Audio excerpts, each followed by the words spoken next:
This is Dr. Carroll, and this video is about Java while statements. In Java, while statements are very similar to many other languages. So if you're familiar with a while statement in another language, this will probably feel very familiar. So let's look at the syntax. So we have to have while, which is a keyword. And then we have to have parentheses, they are required. And then we have to provide it a Boolean expression. I like to consider this the continuation criterion.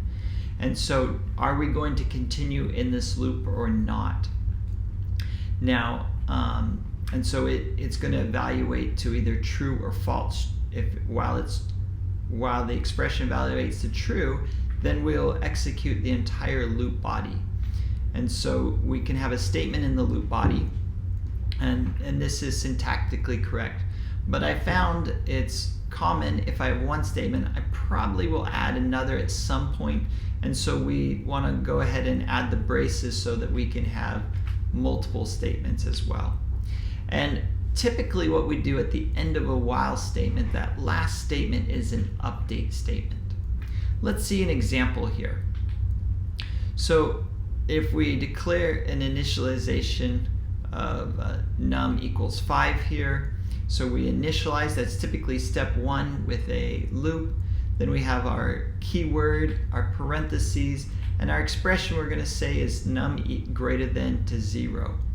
And then our curly braces. Now before we even get into the loop, is that expression going to evaluate to true or false the first time? Well, num is 5, so 5 is greater than 0, so that results in true. So yes, we will. But if we had changed num to -5, that would result in false, and we would never execute the body of the loop. And so loops do not have to execute. It depends on if the Boolean expression, the continuation criterion, is true or not. And so here we'll just have a simple loop body. The loop body is between the braces. And we're just going to display our loop counter here.